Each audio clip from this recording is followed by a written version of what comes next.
السلام علیکم۔ آپ کے لیے ایک چھوٹا سا ناول لے کے دوبارہ سے حاضر ہوئے ہیں۔ ناول کا نام ہے بدگمانی، اور شروع کرتے ہیں۔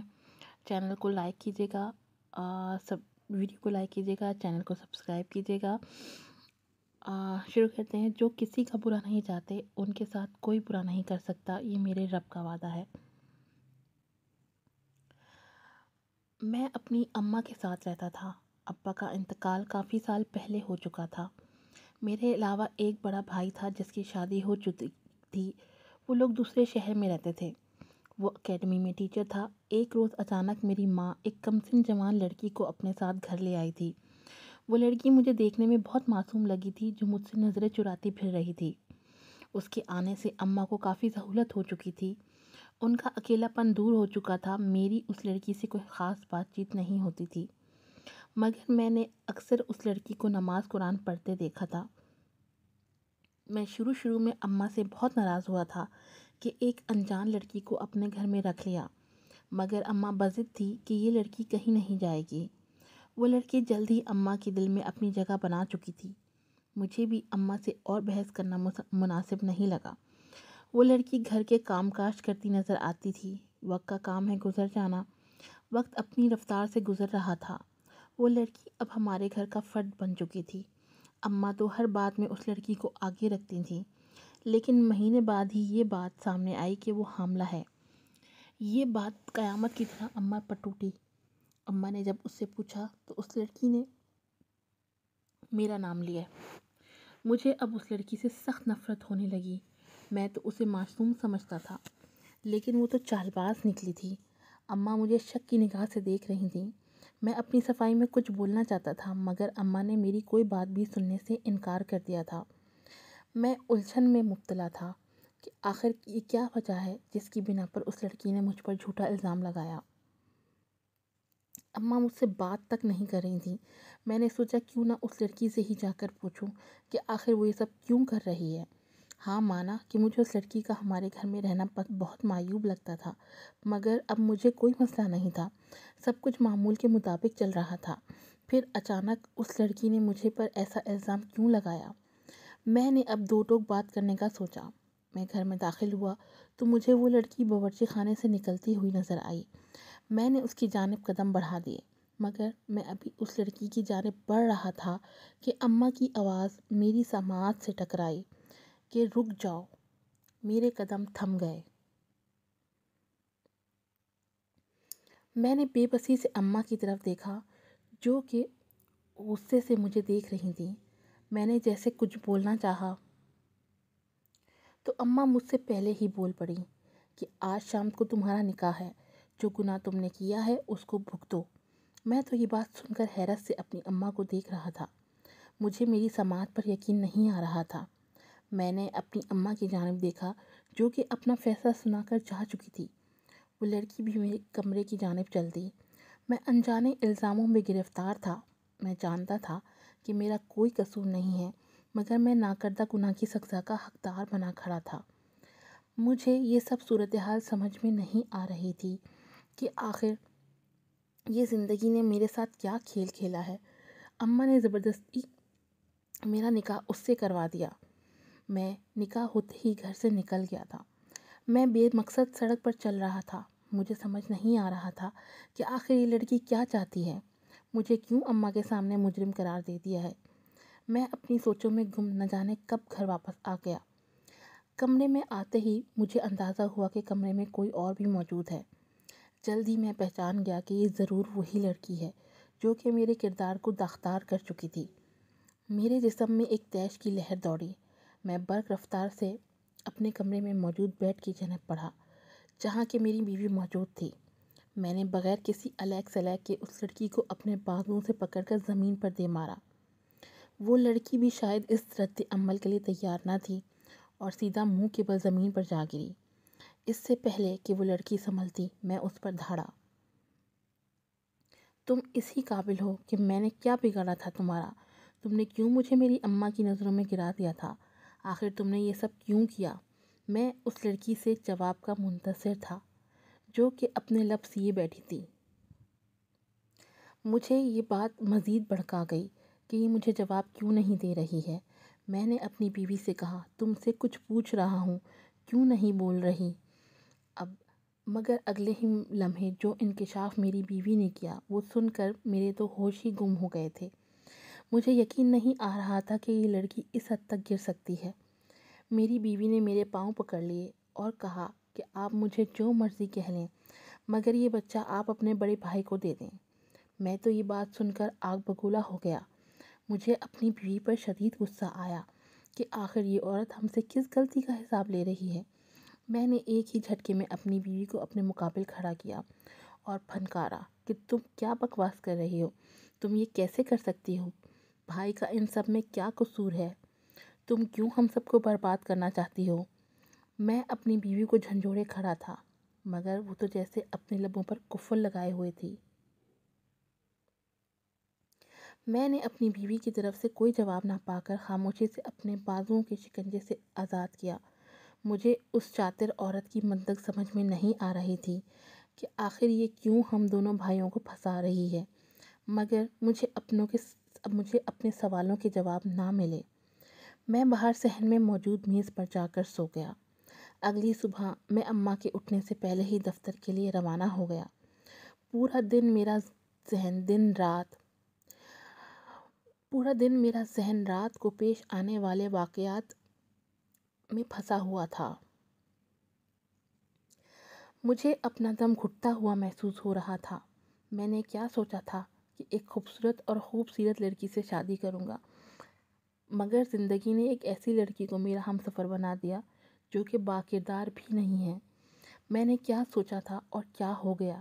یہ زندگی میں نے تصور نہیں کی تھی۔ کس موڑ پر آ کر پھینک دیا زندگی نے مجھے۔ رات کو میں گھر گیا تو میرے کمرے میں آتے ہی میری نام نہاد بیوی میرے لیے پانی کا گلاس لائی۔ میرا سر اس وقت درد کی شدت سے پھٹ رہا تھا۔ میں نے ایک نظر اپنی بیوی کو دیکھا اور وہ گلاس اس کے ہاتھ سے لے کر زمین میں دے مارا۔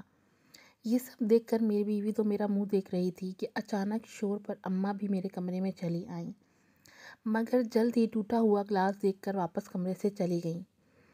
میں نے ایک تیکھی نگاہ اپنی بیوی پر ڈالی اور واش روم میں چلا گیا۔ میں جب واش روم سے باہر آیا تو بیڈ پر کھانا موجود تھا، جس کو دیکھ کر میری پیشانی پر کئی بل نمایاں ہوئے۔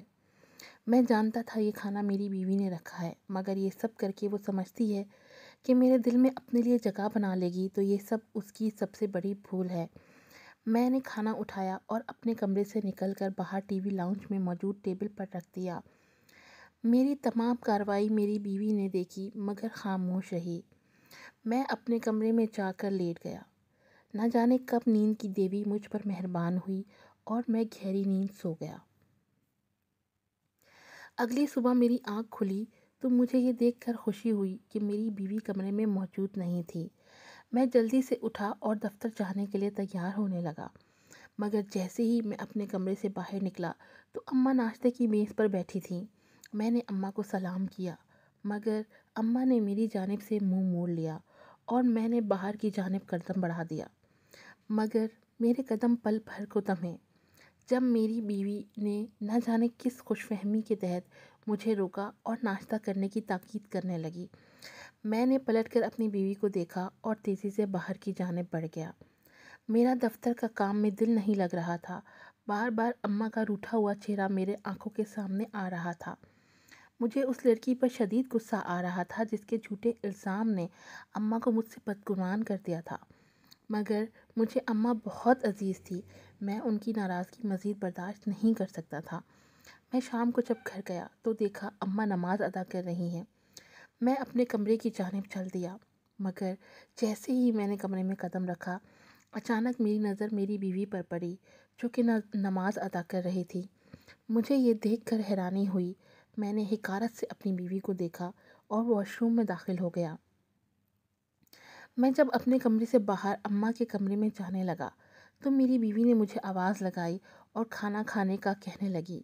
مجھے اب اپنی بیوی کے اس روایتی بیویوں والے رویے سے الجھن ہو رہی تھی۔ اب میرا صبر کا پیمانہ لبریز ہو چکا تھا۔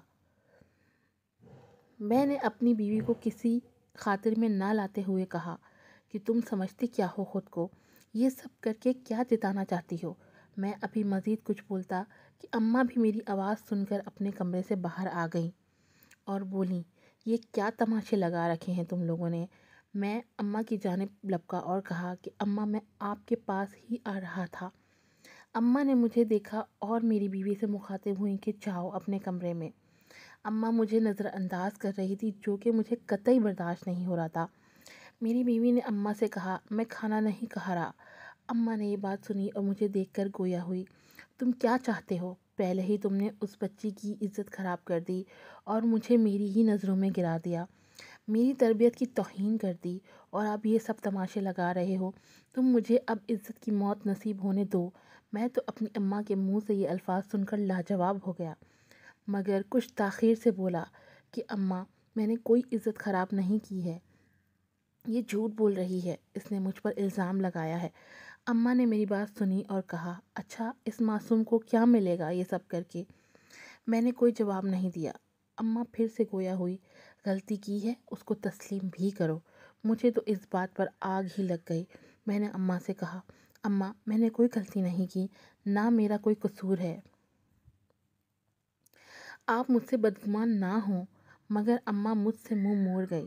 میں اب تھک چکا تھا۔ میں اچانک اماں کے قدموں میں بیٹھ گیا اور روتے ہوئے ان سے اپنے نہ کردہ جرم کی معافی مانگنے لگا۔ اس وقت مجھ سے بس اب میری اماں عزیز تھی۔ اماں تو ماں ہوتی ہے، بچوں کی ہر چھوٹی بڑی غلطی معاف کر دیتی ہے۔ اماں بھی پگھل گئی۔ مجھ سے اماں کی ناراضگی برداشت نہیں ہو رہی تھی۔ میں بے قصور تھا، مگر جو وقت اور حالات تھے مجھے یہی مناسب لگا۔ اماں کی ناراضگی دور کرنے کے بعد مجھے سکون ملا۔ یہ جو کچھ اس لڑکی نے ہمارے ساتھ کیا تھا اور جو کچھ وہ کر رہی تھی، اس لڑکی نے جو اماں کو بتایا تھا، اس کی وجہ سے میں اماں کو خود سے بدگمان نہیں کر سکتا تھا۔ میں اپنی ماں سے پیار کرتا تھا اور جانتا تھا وہ بہت رحم دل اور اصول پرست عورت ہے، اسی لیے میں نے ان کی بات کے آگے اس وقت سر جھکا لیا تھا۔ لیکن میں نے یہ سوچ لیا تھا، میں اس لڑکی کی سچائی اپنی ماں کے سامنے لاؤں گا اور تب اس کا فیصلہ کروں گا۔ میں نے فی الحال خاموشی اختیار کر لی اور اس بچے کا دنیا میں آنے کا انتظار کرنے لگا۔ اماں کی طرف سے مطمئن تھا، کیونکہ اب اماں مجھ سے خفا نہیں تھی۔ مجھے بس اس لڑکی کا راز فاش کرنا تھا اور اس کے لیے مجھے انتظار کرنا تھا۔ جیسے تیسے کر کے 2 مہینے گزر گئے۔ ایک رات میں دیر سے گھر آیا تو میں نے دیکھا کہ میری بیوی جائے نماز پر بیٹھی دعا مانگ رہی ہے۔ مجھے یہ سب دیکھ کر حیرانی ہوئی۔ مجھے اب اپنی بیوی کے ہر عمل میں دکھاوا صاف نظر آتا تھا۔ اب بھی میں اپنی بیوی کو نظر انداز کرتا ہوا بیڈ پر جا کر لیٹ گیا۔ دن بھر کی تکن کے بعد مجھے جلد ہی نیند آ گئی۔ اگلی صبح میری آنکھ ایک نامانوس سی آواز پر کھلی۔ میں نے غور کیا تو معلوم ہوا کہ میری بیوی تلاوت قرآن کر رہی ہے۔ میں صبح صبح غیر یقینی طور پہ اپنی بیوی کو دیکھ رہا تھا۔ میرے دل میں ایک خیال آ کر گزر گیا کہ اگر یہ اتنی ہی پارسا اور نیک صفت عورت ہے تو اس نے مجھ پر الزام کیوں لگایا؟ اس رات جب میں نے اپنی بیوی سے پوچھا تھا تو اس نے مجھے ایک نئی الجھن میں ڈال دیا تھا کہ یہ بچی میں اپنے بھائی کو دے دوں۔ یہ بات مجھے مزید تشویش میں مبتلا کر گئی تھی۔ میں اب ایک اور الجھن میں مبتلا تھا کہ اس عورت نے میرے بھائی کا نام کیوں لیا؟ شاید بھائی اس عورت کے ساتھ نہیں، ایسا کیسے ہو سکتا ہے؟ بھائی تو بھابھی سے بہت محبت کرتے ہیں اور وہ دونوں ایک دوسرے کے ساتھ خوشحال زندگی گزار رہے ہیں، مگر نہ جانے کیوں ایک خوف سا میرے دل میں کنڈلی مار کر بیٹھ گیا تھا۔ کیا آخر ان سب کے پیچھے اس عورت کی کوئی چال ہے؟ یہ کیوں ہم سب کو اپنے بنائے ہوئے جال میں پھنسا رہی ہے؟ اماں تو بہت معصوم ہے، اس کی باتوں میں آ گئی، مگر میں اس کا یہ کھیل جلد ختم کر دوں گا۔ میں حقارت سے اپنی بیوی کو دیکھتا ہوا کمرے سے نکل گیا، مگر میرا ذہن پھر بھی ایک ہی چیز میں اٹکا ہوا تھا کہ یہ عورت اتنی پاک باز ہے، پھر کیسے اتنا غلط قدم اٹھا سکتی ہے؟ مگر وہ کہتے ہیں نا، ہر فرشتہ صفت انسان میں شیطان چھپا ہوتا ہے، جو کہ وقت آنے پر اپنی شیطانیت ظاہر کر دیتا ہے اور اپنے ارد گرد کے لوگوں کو اپنے تیش کی زرد میں لے لیتا ہے۔ میری بیوی بھی ایسی ہی تھی، خود غرض انسان تھی۔ وہ شاید ہماری دولت کی وجہ سے اتنا بڑا قدم اٹھا چکی تھی۔ ویسے بھی دولت ایک بڑی آزمائش ہے، ہر انسان کا ایمان بدلتے ہوئے دیر نہیں لگتی۔ میری بیوی بھی انہی لوگوں میں سے تھی جو کہ پیسے کے ترازو میں اخلاق، محبت اور اپنائیت تولتے ہیں۔ میری بیوی میری اماں کے جذبوں کے ساتھ بھی کھلواڑ کر رہی تھی۔ اس عورت کو میری اماں نے چھت دی، تحفظ فراہم کیا، اس عورت کے بیٹے پر اتنا بڑا الزام لگا کر ذہنی نقصان پہنچایا، مگر یہ سب مجھے برداشت نہیں ہو رہا تھا۔ میں بہرحال میں اپنی بیوی کا راز فاش کرنا چاہتا تھا۔ اللہ اللہ کر کے وقت گزرا۔ میری بیوی نے ایک بہت ہی خوبصورت بیٹے کو جنم دیا۔ کیونکہ مجھے میری بیوی سے کچھ زیادہ خاص انسیت نہیں تھی، اس لیے مجھے اس بچے کے ہونے نہ ہونے سے بھی کوئی خاص فرق نہیں پڑتا تھا۔ مگر میری اماں کے پاؤں زمین پر نہیں ٹک رہے تھے۔ وہ معصوم یہی سمجھ رہی تھیں کہ یہ میرا بیٹا ہے، مگر حقیقت سے میں اور میری بیوی اچھی طرح واقف تھے۔ میں نے کوئی خاص توجہ نہ کی اور اپنی بیوی، بچے اور ماں کے ہمراہ گھر آ گیا۔ مگر اگلے دن ہی میں اسپتال میں تھا، کیونکہ مجھے وہاں سے رپورٹ اٹھانی تھی۔ میں نے اس بچے کا اور اپنا DNA ٹیسٹ کروایا تھا، جس کا نتیجہ میری توقعات کے مطابق نیگیٹو آیا تھا۔ میں یہ دیکھ کر بہت خوش ہوا۔ میں جلد از جلد یہ رپورٹ اماں کو دکھانا چاہتا تھا۔ میں جلدی گھر کے لیے روانہ ہو گیا۔ میں بہت خوش تھا کہ اب وہ عورت سے ہماری جان چھوٹ جائے گی، مگر میری اماں کا سوچ کر میں دل میں ایک درد کی لہر اٹھی۔ اماں اسے کیا سمجھتی تھیں اور وہ لڑکی کیا نکلی، مگر میں جلد از جلد اپنی جان چھڑوانا چاہتا تھا۔ میں جلدی اپنے گھر پہنچ گیا اور سیدھا اماں کے کمرے میں گیا، جہاں اماں اپنے چہرے پر دنیا بھر کا سکون لیے براجبان تھی۔ میں جلدی اماں کے پاس گیا اور اماں کا ہاتھ پکڑ کر کہا، اماں میں آپ کو ایک بات بتانا چاہتا ہوں۔ اماں نے کہا، ہاں میرے بچے بول۔ میں نے کہا، اماں وہ بچہ، ابھی میں کچھ کہتا کہ اماں بول اٹھی، ہاں میرے بچے میں جانتی ہوں وہ بچہ اب تیرا نہیں ہے، تیری بیوی بہت ہی بڑے دل کی مالک ہے، اس کی قدر کر۔ اس جیسی لڑکیاں بہت کم ملتی ہیں جو کہ اپنی اولاد کسی دوسرے کو دے دیں۔ مجھے ماں کی باتیں سمجھ نہیں آ رہی تھیں۔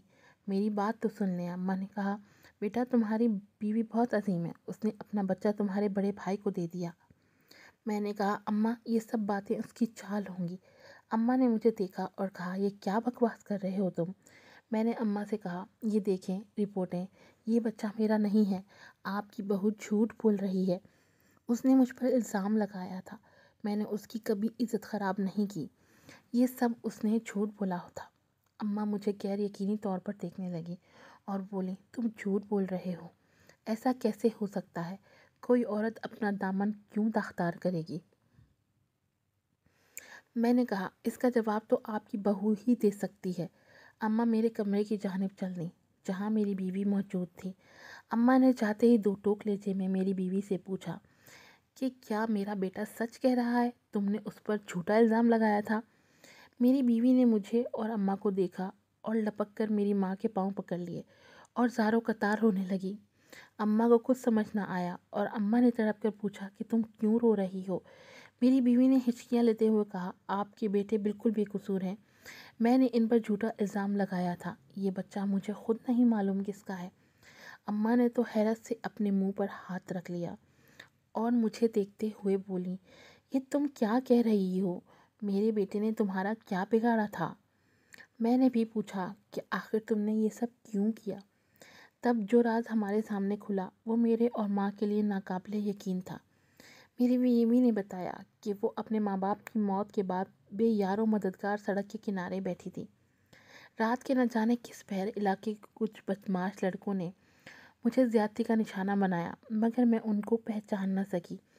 اگلے روز مجھے آپ مل گئیں، جنہوں نے مجھے گھر دیا، تحفظ دیا، مگر جب مجھے معلوم ہوا کہ میں حاملہ ہوں تو مجھے لگا کہ آپ مجھے اپنے گھر سے نکال دیں گی، اس لیے میں نے آپ کے بیٹے پر الزام لگا دیا۔ مجھے معاف کر دیں، میں بے قصور ہوں۔ اماں نے جب یہ بات سنی تو میری بیوی کو بازو سے جھنجھوڑ کر پوچھا، تم ہمیں حقیقت بھی تو بتا سکتی تھی، پھر تم نے ایسا کیوں کیا؟ میری بیوی خاموش سر جھکائے کھڑی تھی۔ پھر میں نے اماں سے کہا، میں مزید اس عورت کے ساتھ نہیں رہ سکتا، مگر اماں نے مجھے ڈانٹ کر کہا، خبردار، اگر اب تم نے کوئی بھی انتہائی قدم اٹھایا تو جو اس لڑکی کے ساتھ ہوا ہے اس میں اس لڑکی کا کوئی بھی قصور نہیں ہے۔ مجھے ابھی بھی یقین نہیں آ رہا تھا کہ ماں یہ سب کیوں نہیں سمجھ رہی ہیں۔ میں نے اماں سے کہا، یہ لڑکی قابل رحم نہیں ہے اماں، جو ہماری عزت کی ساتھی نہیں ہے۔ اماں نے کہا، یہ جیسی بھی ہو مگر اس نے اپنا بچہ تمہارے بھائی کو دے دیا ہے، ایسا ظرف شاید ہی کسی ماں میں ہو۔ میں نے اماں سے کہا، یہ سب اس کی چال ہے اماں، یہ ہمیں اپنے احسان تلے دبانا چاہتی ہے۔ اماں نے کہا، تم خاموش ہو جاؤ، یہاں سے چلے جاؤ۔ میں اپنا غصہ کنٹرول کرتا ہوا گھر سے نکل گیا۔ میں اپنے دفتر میں بیٹھا تھا اور اپنی بیوی کے بارے میں سوچ رہا تھا کہ شاید اماں ٹھیک کہہ رہی ہیں۔ ایک ماں جس نے اتنی ذلت اٹھائی اور اپنا بچہ میرے بھائی کو دے دیا، اور اگر میں دوسری شادی کر بھی لوں تو کیا گارنٹی ہے کہ وہ عورت پاک باز ہوگی؟ جبکہ میری بیوی ایک نیک اور پارسا عورت تھی، اس کے ساتھ جو کچھ بھی ہوا وہ غلط تھا، مگر وہ ہمیں اعتبار میں لے کر حقیقت بتا سکتی تھی، لیکن اس نے ایسا نہ کیا۔ یہ بات مجھے ابھی تک غصہ دلوا رہی تھی، مگر میرا دل و دماغ یہی بات سوچ رہا تھا کہ اس لڑکی کے ساتھ بہت زیادتی ہوئی ہے۔ میں نے ایک فیصلہ کیا اور رات کو اپنے گھر آ گیا۔ میں گھر آیا تو اماں میری بیوی کے ساتھ تخت پر بیٹھی تھی۔ میری بیوی نے جیسے ہی مجھے آتا ہوا دیکھا تو وہ فوراً ہی میرے قدموں میں بیٹھ گئی اور رو رو کر معافی مانگنے لگی۔ میں نے کندھوں سے پکڑ کر اپنی بیوی کو اپنے ہمراہ کھڑا کیا اور کہا کہ جو کچھ ہوا بھول جاؤ اور نئی زندگی کی شروعات کرو، مگر مجھے تم اعتماد میں لے کر حقیقت بتا سکتی تھی۔ آئندہ مجھ سے کبھی بھی کچھ مت چھپانا۔ اماں نے بھی مجھے اور میری بیوی کو سینے سے لگایا اور سدا خوش رہنے کی دعا دی۔ زندگی میں جو کچھ بھی ہوتا ہے ہمارے اچھے کے لیے ہی ہوتا ہے۔ آج ہماری شادی کو 3 سال ہو چکے ہیں اور میری ایک بیٹی ہے۔ میں اپنی بیوی کے ساتھ خوشحال زندگی گزار رہا ہوں۔ جن لوگوں نے میری بیوی کے ساتھ زیادتی کی تھی، وہ لوگ اس بات کا اندازہ تک نہیں لگا سکتے کہ انہوں نے کس حد تک ایک عورت کو توڑ دیا تھا، اپنے نفس کے ہاتھوں مجبور ہو کر کسی لڑکی کی زندگی تباہ و برباد کر دی۔ میں جانتا ہوں بہت مشکل ہوتا ہے کہ ہم کسی کی چھوڑی ہوئی چیز کو اپنی زندگی میں شامل کر سکیں اور اسے مقام اور عزت دے سکیں، مگر بات صرف ظرف کی ہوتی ہے۔ ایک وہ مرد تھے جنہوں نے میری بیوی کا دامن داغدار کیا، اور ایک میری بیوی کا ظرف تھا جس نے اپنی اولاد کو میرے بھائی کو دے دیا۔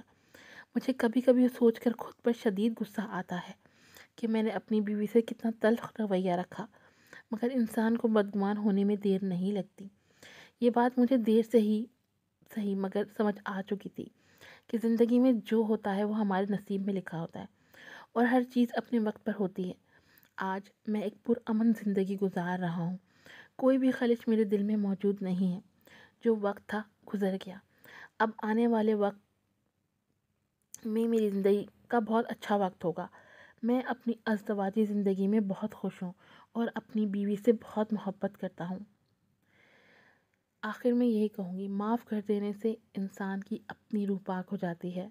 دعاؤں میں یاد رکھیے گا، چینل سبسکرائب ضرور کیجیے گا اور ویڈیو کو لائک کیجیے گا اور شیئر کیجیے گا۔ اگلی ناول کے ساتھ حاضر ہوں گی۔ اللہ حافظ۔